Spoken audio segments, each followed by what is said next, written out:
السلام علیکم ورحمۃ اللہ وبرکاتہ۔ محترم ناظرین کرام، دعا کے آداب، سنن و مستحبات میں سے ایک بنیادی چیز یہ بھی ہے کہ الاکثار من الدعاء فی حال الرخاء و شدہ، کہ ایک آدمی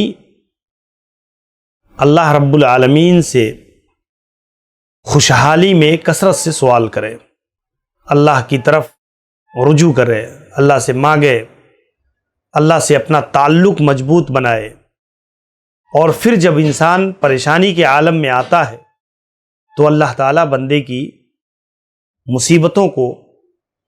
ٹالتا ہے، بندے کی فریاد کو، بندے کی دعاؤں کو قبول کرتا ہے۔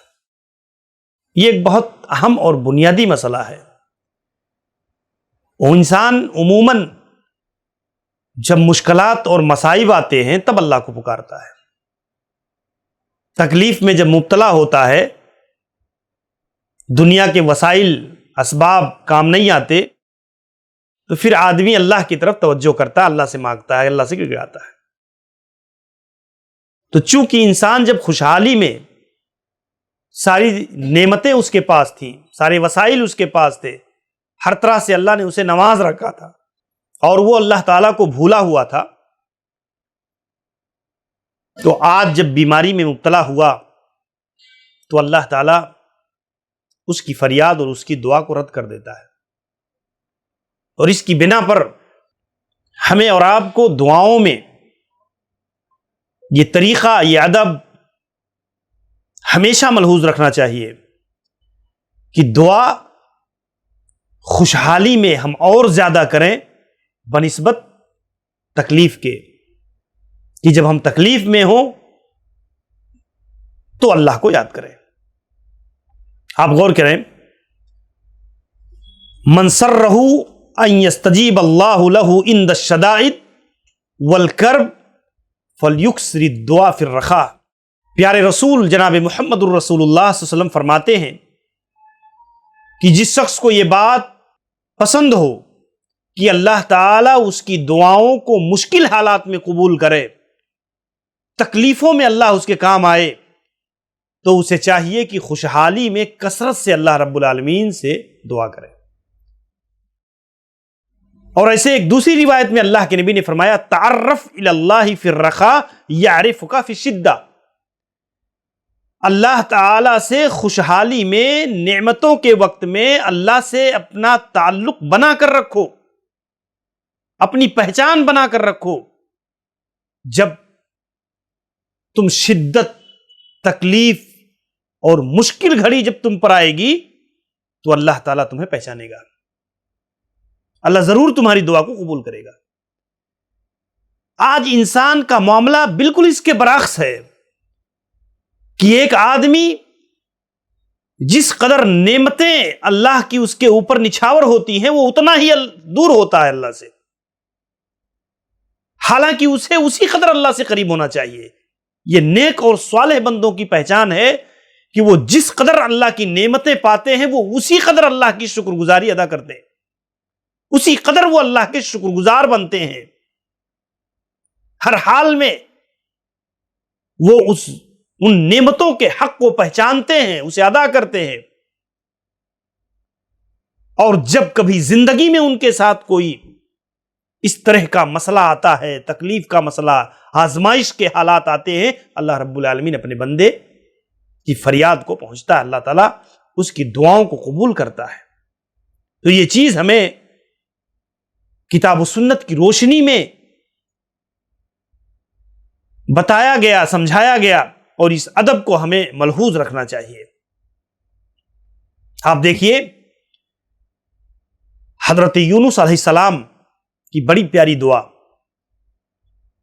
حضرت یونس علیہ السلام جب مچھلی کے پیٹ میں چلے گئے تو آپ غور کیجئے، مفسرین نے ذکر کیا، قرآن مجید کہتا ہے فَلَوْلَا أَنَّهُ كَانَ مِنَ الْمُسَبِّحِينَ لَلَبِثَ فِي بَطْنِهِ إِلَى يَوْمِ يُبْعَثُونَ، کہ اگر یونس علیہ السلام پہلے سے اللہ کی تسبیح بیان کرنے والے نہ ہوتے، نمازیں پڑھنے والے، یعنی من المصلین قبل ان تنزل البلیہ، اس مصیبت کے نازل ہونے سے پہلے وہ کثرت سے اللہ کو یاد کرنے والے، نماز پڑھنے والے، عبادت گزار نہ ہوتے، لَلَبِثَ فِي بَطْنِهِ، تو اس مچھلی کے پیٹ میں وہ قیامت تک پڑے رہتے۔ آپ اندازہ کیجئے،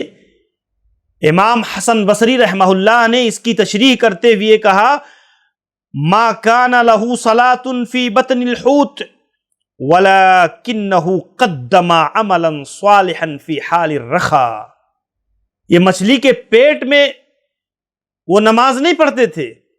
بلکہ ان کی دعا مچھلی کے پیٹ میں اللہ تعالیٰ نے قبول کی وہاں سے، اس لیے کہ وہ پہلے سے عمل صالح کرنے والے تھے، خوشحالی میں وہ عابد و زاہد تھے۔ فَذَكَرَهُ اللَّهُ بِهِ فِي حَالِ الْبَلَا، تو اللہ نے تکلیف کے اس موڑ پر بھی انہیں یاد رکھا۔ وَإِنَّ الْعَمَلَ الصَّالِحَ لَيَرْفَعُ صَاحِبَهُ، اور عمل صالح یہ انسان کے مرتبے کو بلند کر دیتی ہے، انسان کے درجے اور مراتب کو۔ وَإِذَا عَسَرَ وَجَدَ مُتَّكِئًا، اور جب آدمی تکلیف میں اس پر انحصار کرتا ہے، اس پر تکیہ کر کے اللہ سے دعا کرتا ہے، اللہ تعالیٰ ضرور،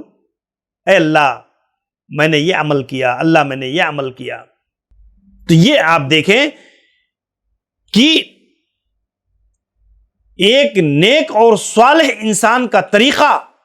دعا کے معاملے میں ایسا ہی ہونا چاہیے کہ وہ خوشحالی میں اپنے رب کو کثرت سے یاد کرے، اور جب تکلیف کا موڑ آئے گا اللہ رب العالمین ضرور سے یاد رکھے گا۔ اور بیوقوف انسان وہ ہے جو خوشحالی میں اللہ کو بھولا دے، اور جب تکلیف آئے تو کہ اللہ یہ دور کر دے، اللہ یہ معاف کر دے، اللہ ایسا کر دے، اللہ ویسا کر دے، اللہ تعالیٰ پھر اس کی دعا قبول نہیں کرتا، اللہ پھر اس کی اس وقت نہیں سنتا۔ تو میرے بھائیوں، میری بہنوں، ہمیں اور آپ کو ہر حالت میں ہمیشہ اللہ سے دعا، مناجات، ذکر و اذکار، وظائف کا اہتمام کرتے رہنا چاہیے۔ اللہ تعالی ہمیں اس کی توفیق نصیب فرمائے۔ السلام علیکم ورحمۃ اللہ وبرکاتہ۔